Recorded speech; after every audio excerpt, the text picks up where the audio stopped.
vraies voix Sud Radio. Ah, il y a un jingle. Non, la France a signé un pré-contrat, on va dire ça comme ça, de vente de 100 Rafales à l'Ukraine. Et on vous pose cette question, vente d'armes françaises à l'Ukraine, est-ce un message pour la Russie? Eh bien, vous dites non à 51%.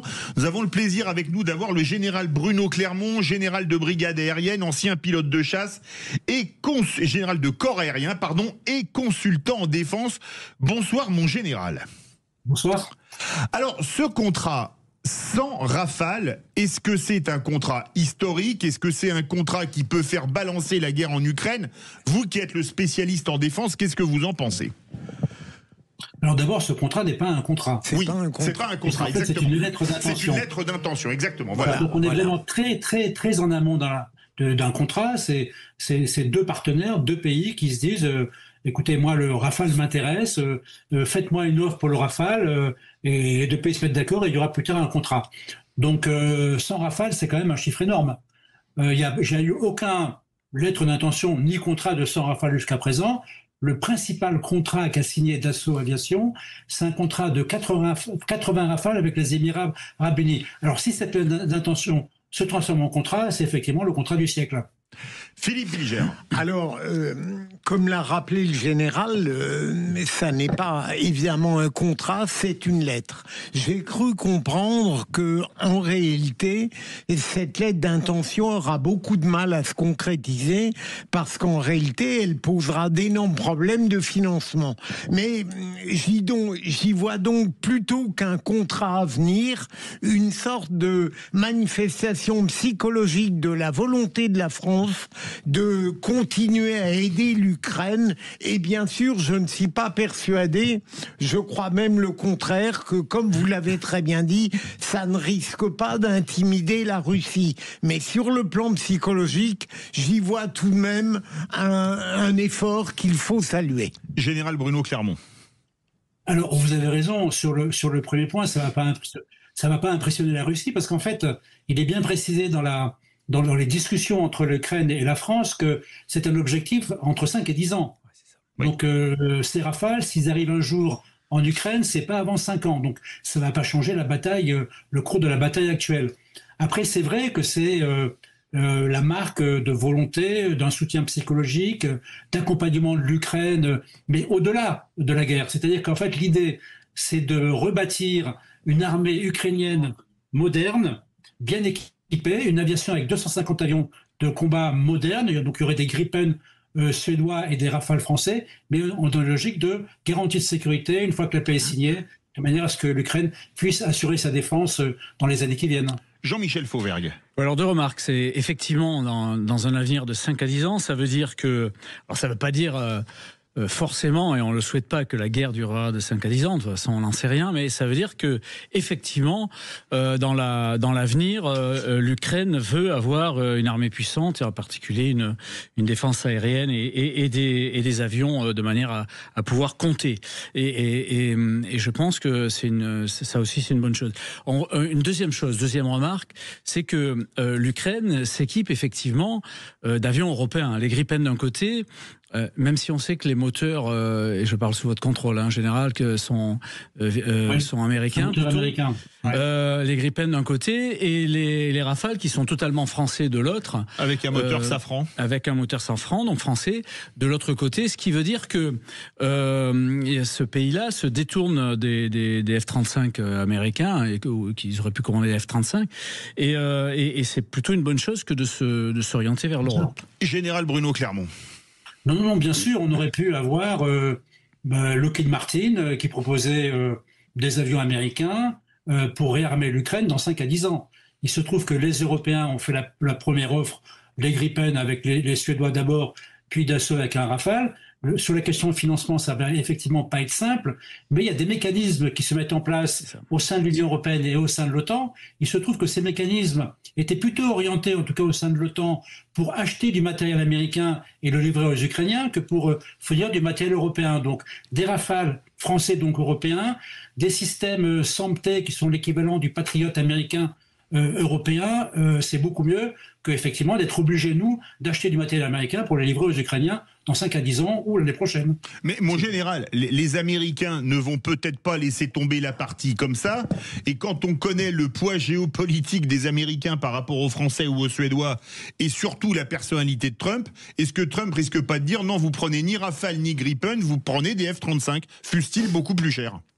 Non, c'est pas impossible. C'est pas impossible, c'est un scénario qui n'est pas impossible. Mais néanmoins, l'Union européenne, on peut lui faire plein de critiques, hein, je ne suis pas le dernier à en faire, mais il y a des mécanismes financiers qui se mettent en place de manière à pouvoir financer collectivement le réarmement de l'Ukraine. Il n'y a pas que des fonds américains, il y a également des fonds européens. Et les fonds européens, ils n'ont pas de raison particulière d'acheter du matériel américain. Vous êtes bien dans Les Vraies Voix sur Sud Radio jusqu'à 20h. Et ce débat, vente d'armes françaises à l'Ukraine, ce qui n'y a pas que les Rafales, hein, vous l'avez rappelé mon général, est-ce un message pour la Russie? Vous dites non à 51%, vous voulez réagir? On vous le répète, on a un petit problème de standard. Vous envoyez un SMS intitulé VV, VV comme vraie voix, au 7 20 18 et on vous rappelle bien évidemment, vous voulez réagir, on se retrouve tout de suite. Les Vraies Voix Sud Radio, 18h-20h, Philippe David. Retour des Vraies Voix, on embrasse Cécile de Ménibus qu'on espère retrouver demain avec nos Vraies Voix du jour, Philippe Bilger et Jean-Michel Fauvergue. Cette question, vente d'armes françaises à l'Ukraine, est-ce un message pour la Russie? Pour le moment, vous dites non à 51%. Vous voulez réagir, vous envoyez un SMS au 7 20 18, un SMS où il sera écrit VV. Avec nous, le général de corps aérien et consultant défense, Bruno Clermont. Philippe Bilger, une réaction et on part au téléphone parce que le standard est en panne, mais c'est quand même le standard qui rappelle. Une question au général, s'il le permet.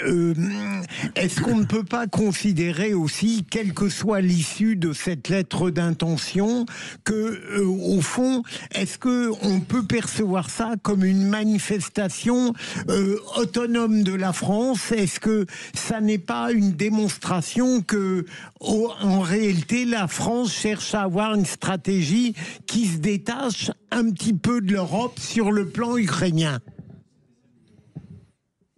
Alors c'est effectivement la volonté. Le Rafale permet à la France de marquer un positionnement, ce que ne peut pas faire un avion européen, puisque vraiment le Rafale, c'est un avion français et c'est l'œuvre de la France. Et je pense qu'effectivement, c'est un message pour la Russie. Alors même si le Rafale ne va pas changer le cours de la guerre, puisqu'on a rappelé qu'il serait livré entre 5 et 10 ans, c'est quand même la volonté concrète de la France d'annoncer, d'afficher à la Russie qu'elle est prête à soutenir l'Ukraine, non seulement dans les années qui viennent, mais bien au-delà, pour garantir la sécurité de l'Ukraine dans la durée. La particularité du Rafale, c'est que c'est à la fois un avion européen, mais c'est également un avion français. Ce qui n'est pas le cas, par exemple, de son concurrent Eurofighter, qui est un avion issu d'un consortium de plusieurs pays. Donc on peut envoyer plusieurs signaux avec le Rafale, ce qui n'est pas forcément le cas des autres avions. Une question très rapide de Jean-Michel Fauvergue, parce qu'après on part au standard. Non, c'était pas une question, c'était juste, je réagissais à la question de Philippe justement, en disant que concernant la guerre en Ukraine, le président Macron a été très en avance sur tous les autres. C'était un des premiers résistants, un des premiers à s'opposer à cette agression-là depuis le début. Et c'est finalement la France qui a fédéré toutes les puissances européennes qu'on voit aujourd'hui. Le Royaume-Uni, qui est pas dans l'Europe, mais qui est une puissance européenne. Surtout la Pologne maintenant, et maintenant l'Allemagne. Et donc, c'est bien normal qu'il continue sur cette lancée-là, je crois. Oui, général Clermont. Oui, c'est aussi une manière pour la France de rattraper une forme de retard qu'elle a vis-à-vis de l'Allemagne. Parce que l'Allemagne a quand même donné beaucoup plus d'argent et d'armement à l'Ukraine que la France. Et là, même si c'est un horizon à 5 à 10 ans, on se positionne comme un partenaire majeur de l'Ukraine. Allez, on part au 7 20 18. Nous avons Bruno qui est avec nous. Bonsoir Bruno. Bonsoir Philippe. Est-ce que pour vous, c'est un message à la Russie ? Alors, c'est un message à la Russie, c'est un message à l'Europe, c'est un message aux États-Unis et c'est aussi un message à la France. Je pense que ça s'adresse un peu à tout le monde puisque la situation est globale. Donc, vis-à-vis de la Russie, je crois que c'est pas un message qui peut lui dire demain c'est fini, tu as perdu la guerre, mais c'est se dire ce qu'ils annonçaient comme victoire totale ou objectif, c'était de neutraliser l'Ukraine et d'en faire finalement la Biélorussie. Or, on donne les moyens dans le long terme à l'Ukraine d'avoir sa propre politique de défense avec des vrais alliés. Et donc l'Ukraine n'est pas seule. Donc ça, on l'inscrit même dans la durée. Vous voyez, c'est pas simplement la bataille d'une journée, d'une semaine, d'un mois ou d'une année. C'est de se dire, dans la durée, maintenant, il est établi que l'Ukraine, en tant que pays indépendant, peut choisir ses alliances, et en nous une d'ailleurs, avec la France. Et la France qui, au début, s'interrogeait sur l'envoi potentiellement de autre chose que des casques, comme beaucoup de pays. Là, on voit qu'on a dépassé, je dirais, toutes ces petites peurs. On arme réellement l'Ukraine pour qu'elle ait les moyens de sa défense de manière prolongée et sur du long terme. Donc ça, c'est un premier message, en effet, à la Russie, lui dire que le projet initial de se dire je vais satelliser et rendre l'Ukraine aussi inoffensive, aussi sous mes ordres que peut l'être la Biélorussie, ça c'est fini.